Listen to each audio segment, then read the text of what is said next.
Halo, selamat siang Pak Rudi dan teman-teman. Nama saya Jeremy Dextra Jonathans.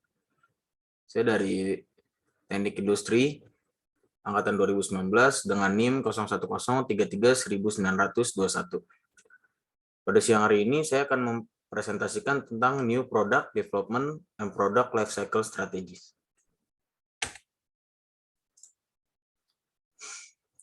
New Product Development Process. Pertama-tama ada idea generation, idea screening, concept development and testing, marketing strategy development. Setelah itu ada business analysis, product development, test marketing, dan commercialization.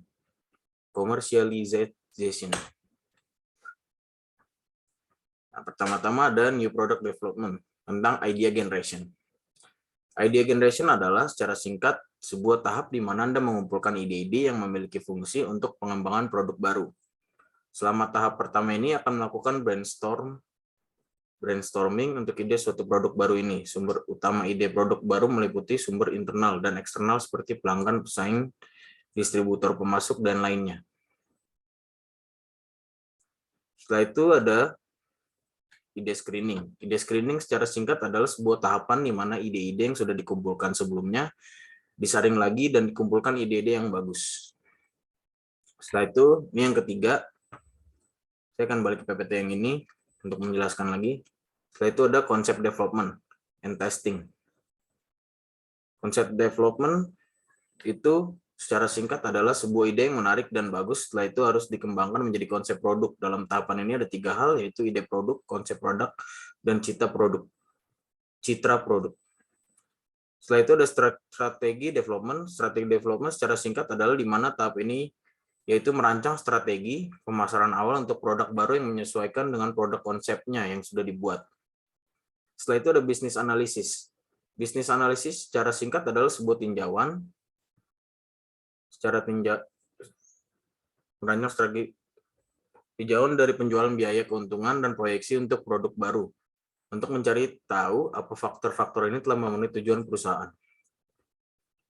Setelah itu ada product development. Product development secara singkat adalah sebuah proses mengembangkan konsep produk menjadi produk fisik untuk memastikan bahwa ide produk dapat diubah menjadi penawaran pasar yang bisa diterapkan. Setelah itu ada test marketing.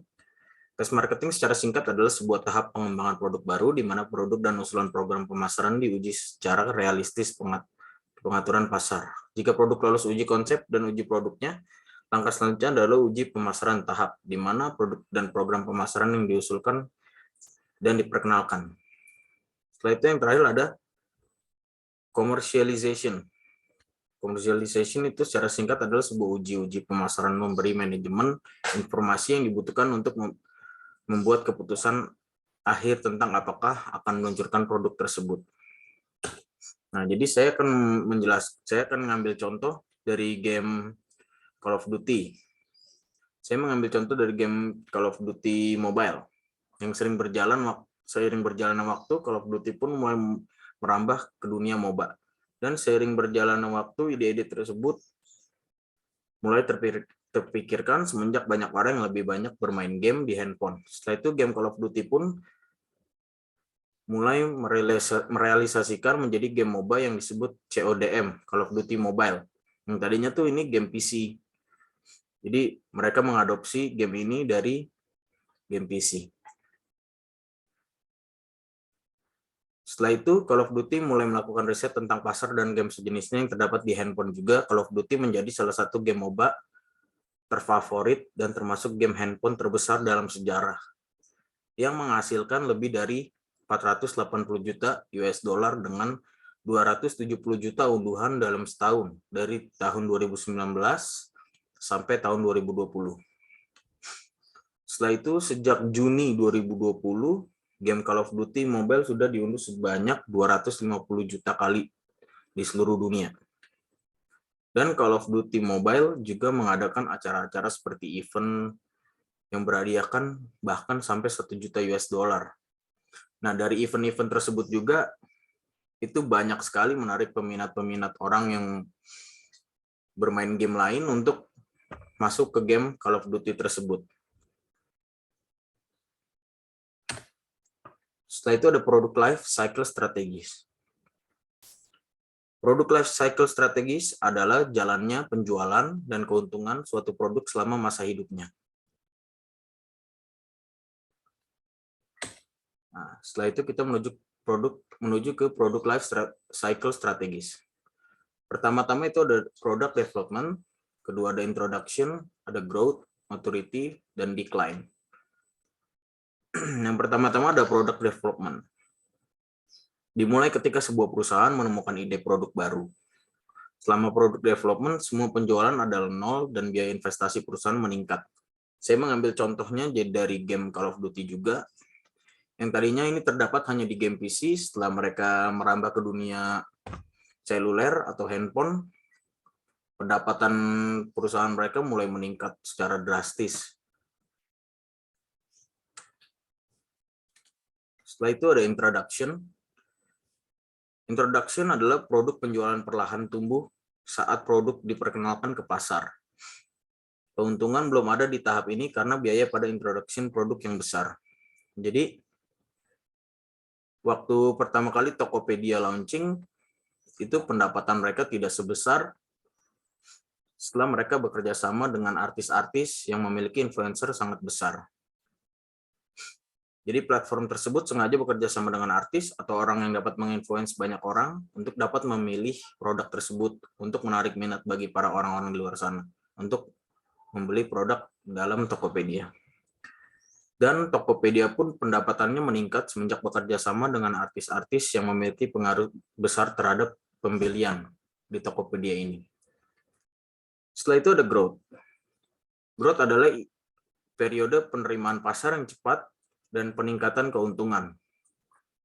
Saya mengambil contoh dari sanitizer. Hand sanitizer dulu yang dibutuhkan hanya untuk orang-orang yang malas untuk cuci tangan, jadi mereka malas untuk mencari toilet, kayak misalkan toiletnya jauh atau tidak tersedia tempat cuci tangan di salah satu tempat-tempat yang dia kunjungi. Jadi dulu hanya segelintir orang yang memiliki sanitizer. Oh ya, sama sanitizer dulu hanya dipakai di dunia rumah sakit, dunia kedokteran. Jadi masih sedikit pemakaiannya. Nah, semenjak pandemi COVID ini,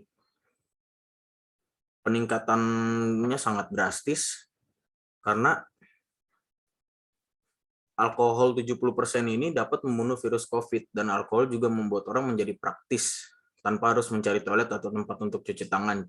Jadi cukup dibawa di botol kecil seperti ini, orang-orang sudah aman untuk tangannya tidak ada kotoran atau kuman yang menempel di tangannya. Setelah itu ada maturity. Maturity pada tahap ini adalah pertumbuhan penjualan melambat karena produk telah diterima oleh sebagian besar pembeli potensial. Laba turun karena pengeluaran pemasaran perlu ditingkatkan untuk mempertahankan produk dari persaingan. Jadi contohnya saya mengambil contoh yaitu dari boba yang dari produksi oleh Quickly.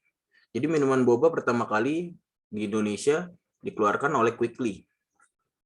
Dan penjualan mulai menurun ketika kompetitor mengeluarkan produk-produk boba lainnya yang mulai marak bermunculan. Seperti Hop Hop, Chat Time, dan Ciboba, dan lain-lainnya. Setelah itu, Quickly pun tetap menjaga rasa, kualitas dari boba yang sangat terkenal empuk dan enaknya. Dan juga menambahkan inovasi-inovasi baru, seperti menambahkan susu pada teh, dan juga ada juga yang bersama jus segar menyajikannya. Setelah itu yang terakhir ada decline. Decline adalah ketika produk penjualan turun dan laba menurun. Jadi saya mengambil contoh dari Uber. Uber yang terdapat di Indonesia kalah saing. Dan bahkan hingga sampai tidak beroperasi lagi keluar dari Indonesia, kalah saing dengan platform lainnya seperti Gojek dan Grab yang hingga saat ini platform-platform tersebut masih mendominasi, terutama di kalangan ojek online yang masih banyak peminatnya. Nah, ini daftar pustaka yang saya ambil, referensi-referensinya. Sekian presentasi dari saya mengenai ini Product Development and Product Lifecycle Strategies. Jika ada salah kata, mohon maaf. Terima kasih.